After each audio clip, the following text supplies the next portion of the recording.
어쨌든 중요하게 다루고 있으니까 철저하게 분석해 드릴게요. 자, 문제점입니다. 여러분들이 분석한 추천해낸 논점과 일치하는지 한번 보세요. 문제점: 재건축 조합 설립 인가처분이 있었습니다. 일부 조합원이, 초과 3관 짓고 사는 그 일부 조합원이 설립 결의에 하자가 있으니까 나 이거 싫어 라고 결의 무효를 구하는 민사소송을 제기했어요. 잘못돼도 한참 잘못됐죠. 수소법원은 민사법원입니다. 민사소송 제기했으니까 소를 수령한 법원은 민사법원이겠죠. 민사법원의 조치와 관할법원의 조치가 문제가 된다. 관할법원은 행정법원이니까요. 수소법원인 민사법원의 조치와 관할법원의 행정법원의 조치가 문제가 된다. 이런 답안지를 행정쟁송법에서 쓰는 사람은 사실 이상한 사람이에요. 애시당초에 그런 문제를 내는 사람이 더 이상한 거지만 내면 써야 됩니다. 어쩔 수 없으니까요. 내면 써야 되는데 내는 것도 이상하고 쓰는 것도 사실은 이상합니다. 이게 웬만했으면 이거 공부하실 필요 없다고 말씀드릴 텐데 지금 행정쟁송법 문제 출제되는 경향이 전혀 성의가 없어요. 그냥 행정법에서 중요한 거면 살짝 쉽게 해서 다 내는 것 같아요. 우리는 대비해야 됩니다. 우리는 힘없는 수험생이니까 대비를 한번 해봅시다. 나오면 지금 우리랑 같이 공부한 사람 말고는 제대로 쓸 사람 아무도 없습니다. 일단 절반 점수 깎이고 시작할 거예요. 장담합니다. 그래서 우리가 쓸 것은 수소법원이 민사법원의 조치와 관할법원의 행정법원의 조치로 나눠서 판단하겠다는 겁니다. 논점을 두 갈래로 가르마를 탈 거예요. 수소법원은, 민사법원은 이 민사소송의 적법 여부를 판단할 겁니다. 그래서 이송 여부를 결정해야 되겠죠. 그래서 민사법원은 민사소송 사건의 소의 이익과 관할을 판단할 거예요. 그래서 위반되면 이송해야 되겠죠. 결론을 이미 알고 지금 짜고 치는 고스톱인데 민사법원에서도 민사사건의 소송 요건을 판단해야 되잖아요. 뭐 대원익피 정관기는 아니죠. 이게 민사소송 사건이니까 민사소송의 소송 요건은 행정사건이랑 다르거든요. 하지만 공통되는 게 있어요. 관할을 지켜야 되고 소의 이익을 지켜야 됩니다. 그 두 가지만 알아두세요. 그래서 소의 이익이 없고요. 관할을 위반했어요. 그래서 소송 요건을 충족하지 못해서 부적법합니다. 하지만 관할 위반에 의한 이송을 할 것이다. 이걸 알고 있기 때문에 이렇게 적는 거예요.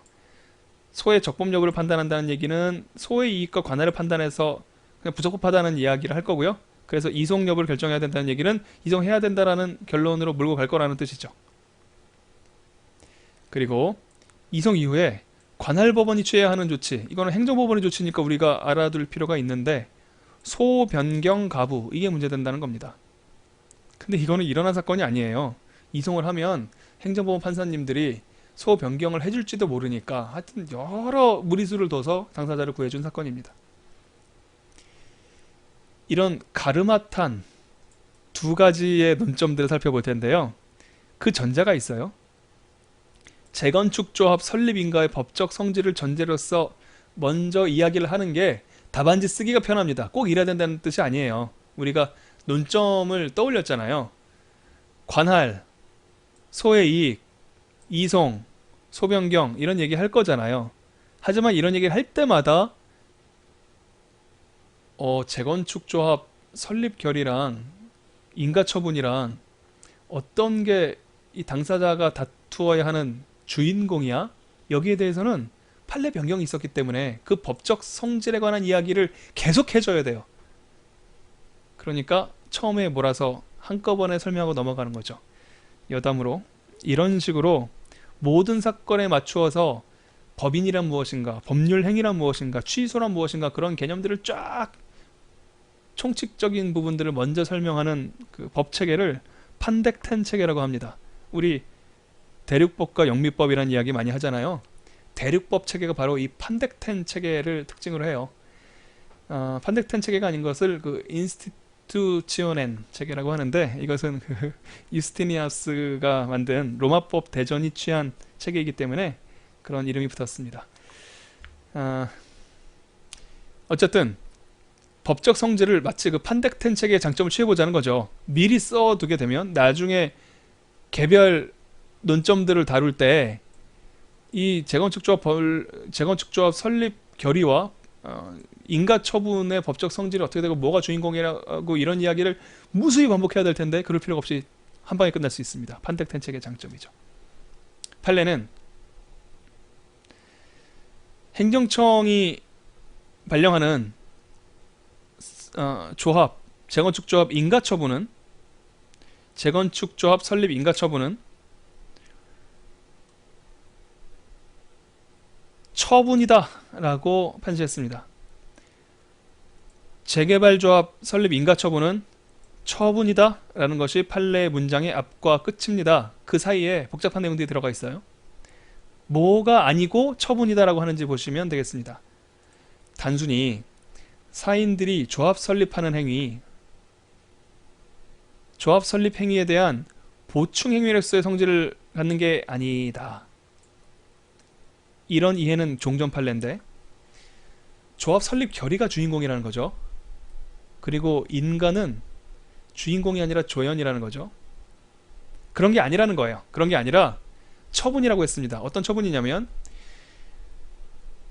공법인 지위를 부여하는 설권적 처분이다. 수익적 처분 중에서 공법인으로서의 지위를 부여하는 설권적 처분이다라는 겁니다. 법령상 요건을 갖추면 그 법, 도시 및 주거환경정비법, 그 법상 주택 재건축 사업을 시행할 수 있는 권리, 이 권리를 설권하는 행정 주체로서의 권리를 설권하는 처분이다 라는 것이 판례 결론입니다.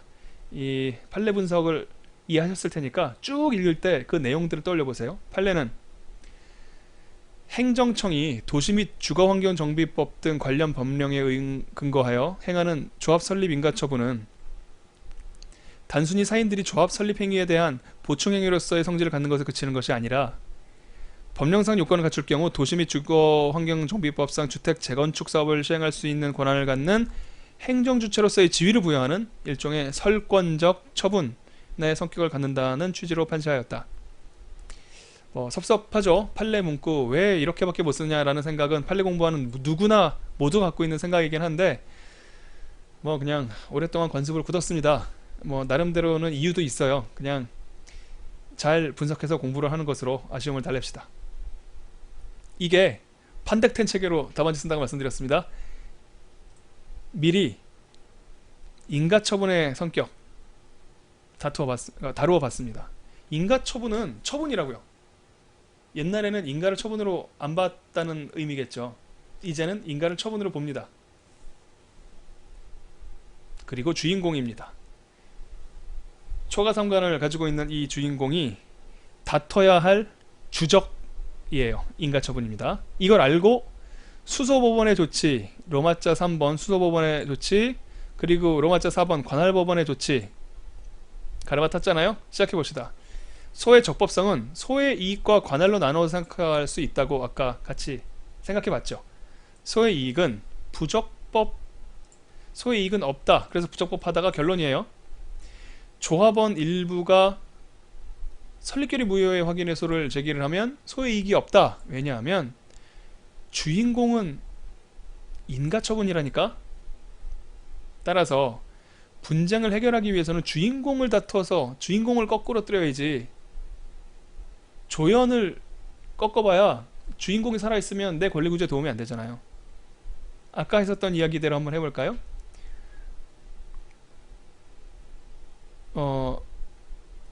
보다 더 권리구제를 하기에 적합한 수단이 있는 겁니다. 설립 결의를 다투는 것보다 보다 더 효과적인 권리구제 수단이 있어요. 행정소송하는 거죠. 행정소송으로 인가처분을 다투는 겁니다. 그러니까 소의 이익이 없다라는 결론을 내릴 수가 있겠죠. 일단 부적법해요.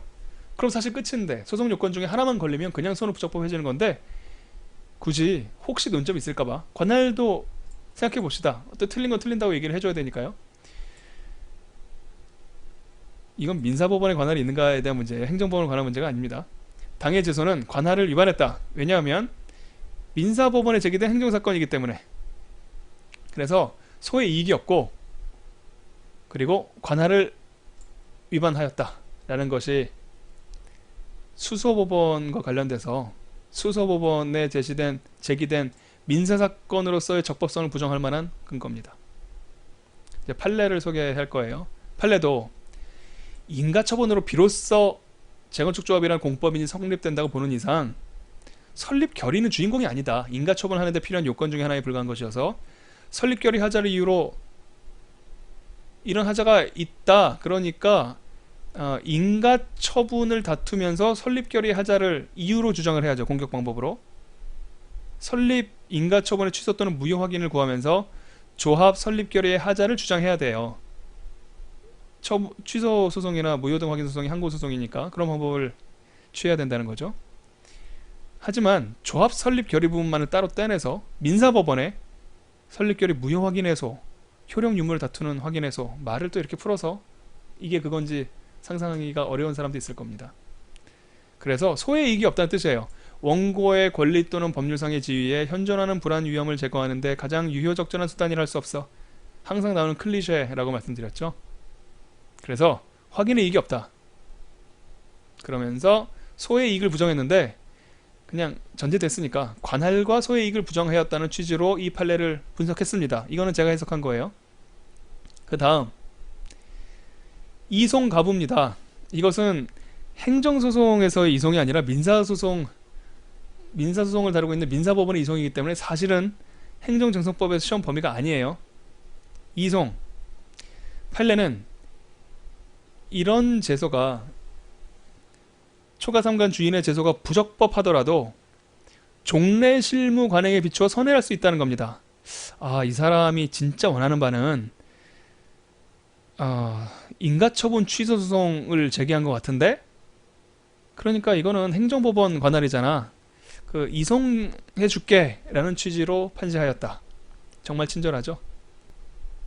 그렇다면 이제 관할법원에 조치입니다. 관할법원에서는 어떻게 해야 되느냐.